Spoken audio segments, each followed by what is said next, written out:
people, Chef D in the building. Thank you so much for clicking on this video. I really appreciate it. My name is Diana and welcome to my YouTube channel. On this channel we do a lot of cooking. I talk about makeup and skincare, talk about relationships, and also do a lot of faith talk. So if any of the things that I have mentioned is anything that you could be interested in, kindly consider subscribing. So today, as you can see, I'm in the kitchen and I am making a very requested a meal, and that is the Swahili chicken biryani, a meal that I love and I enjoy. And I know by the time you finish watching this video, you're going to crave it, you're going to cook it, and you're going to love it and enjoy it.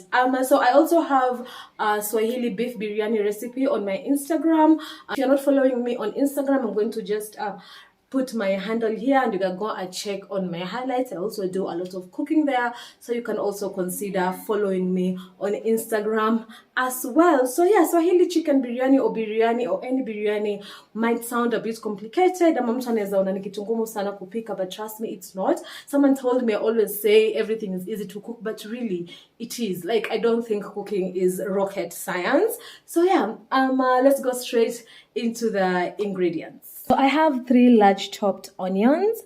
I have blended tomatoes and carrots. I used 3 large tomatoes and 1 large carrot. And then I have maziwa mala here. And then here I have a paste of garlic and ginger. I have some tomato paste here. And then here I just have spices that I've put them like in one bowl. So I've used cumin, I've used pilau masala, I've used chicken masala, biryani masala, and I've used paprika.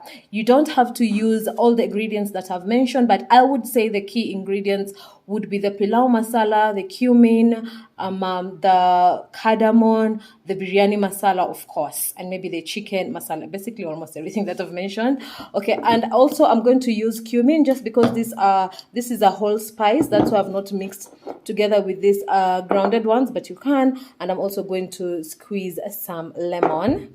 So I also do have my chicken here that has marinated for about 3 hours. I just marinated this with black pepper, a paste of garlic and ginger, and some paprika. And I'm not going to use a full chicken. I'm just going maybe to use half of it because I'm just making a biryani for 2. And then maybe the rest I'm just going to put in the fridge for another day. So yeah, these are all the ingredients that I'm going to use. And let's start by shallow frying this chicken. Okay guys, so in that pan I'm just going to put my chicken.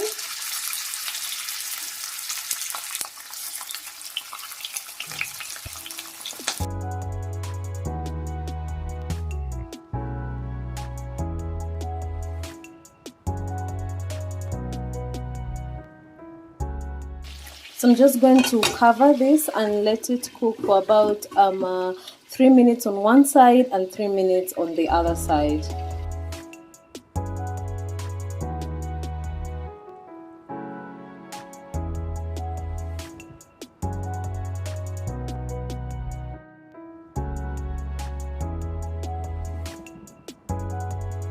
So now I'm just going to add some more oil here because I want to fry onions. You can change your oil if you want to, but I don't mind because it's all still going to go to the biryani. I'm going to add in my chopped onions, and you want to fry them until they are golden brown. I should have waited for the oil to heat up more, but it's okay.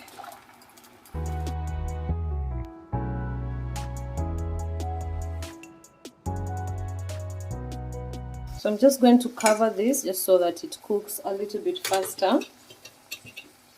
And then I'm going to come back when it's already cooked.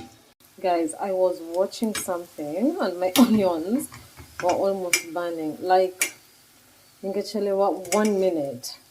This would have been bad. So yeah, so we're just frying our onions until they are golden brown. Don't be like me and go on Netflix while this is happening, because see what was about to happen, but this is okay. So now yeah, I'm going to go on and make the gravy. So let's get to that. These onions are to be used on the rice and on the biryani gravy as well. So guys, in my sufuria I start with my garlic and ginger paste. I'm just going to serve it. And then I'm going to go in with my cumin seeds. That should be enough.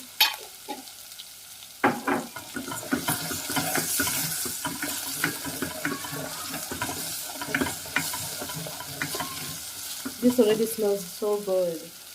Garlic is always a win. Then I'm going to go in with the rest of the spices that I had mixed.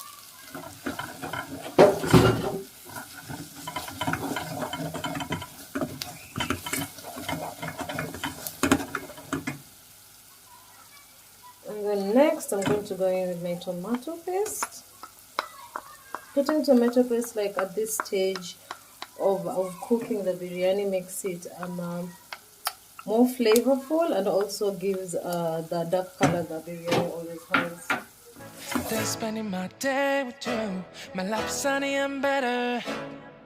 Girl, when I'm with you, she luminous so bright like a star. So this is just cooking there for like some few seconds. I'm going to add in my tomato, the blended tomato and carrots.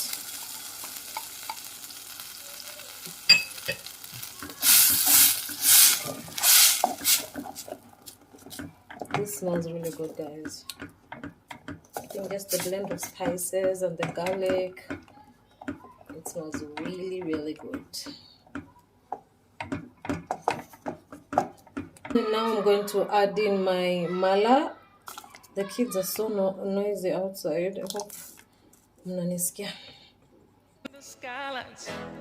She got the looks, the good, oh boy, I need her so bad in my life. Shawty, where you wanna go, go, go, go? London, Paris, Tokyo. I'm then going to add in some salt and some chili, but if you're not a fan of chili, of course, it's just an option. Don't need no luggage, nah, nah, nah, nah. Don't need no stress, girl, nah, nah, nah, nah. Just being your sounds alright, girl. I want nobody but you. I want nobody but So the biryani gravy is normally supposed to cook for a good amount of time and on like medium heat.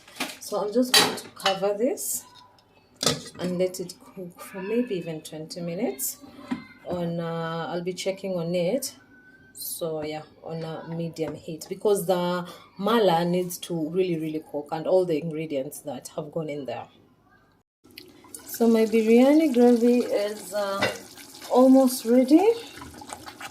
How it changes color and how it becomes thick, that's how you know it's almost ready. As I said, you need to give it time so that the mala can really cook. Also, hii nini ya biryani vile ina boil ikikurukia hivi, oh my god, it's like the one for porridge or ugali. So I'm just going to drop in the pieces of chicken.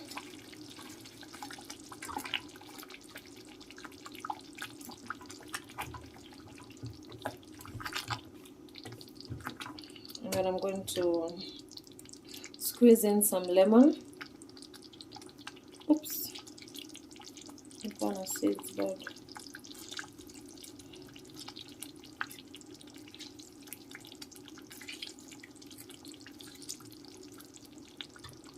Of course, lemon is optional if you don't like the taste of it, but it just gives it a very different, nice taste. I need to remove this first.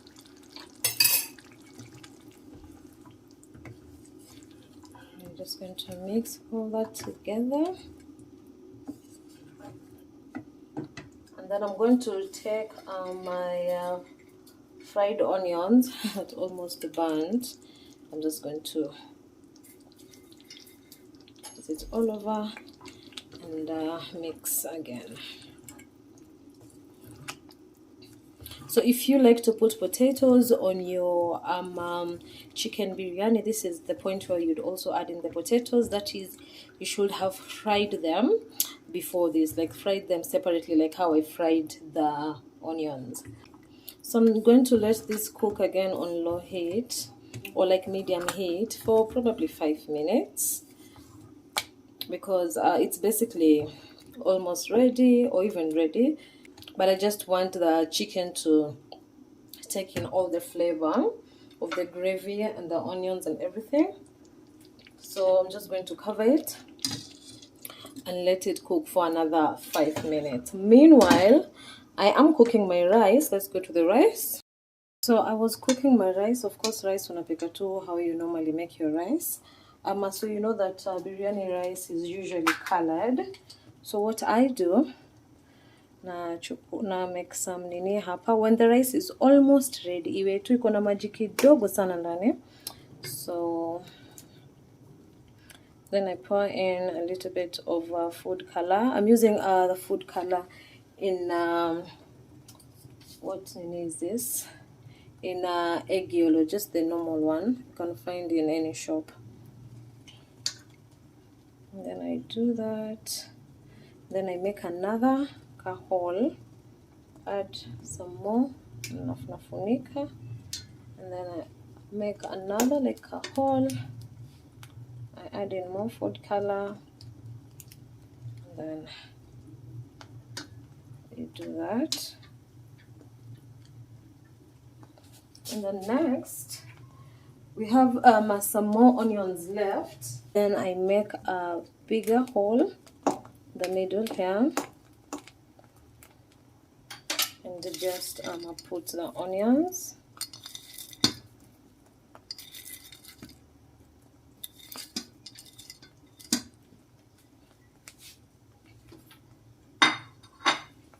And then spread, cover that up.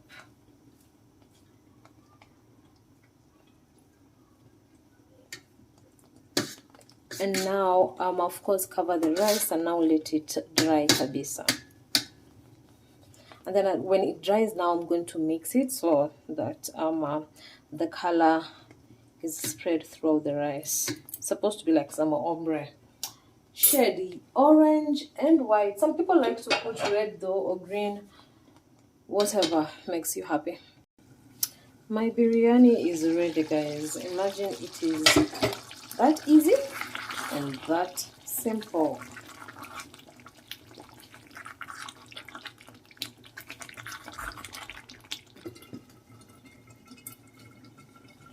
So rice imekauka pia, so I'm just going to like mix it.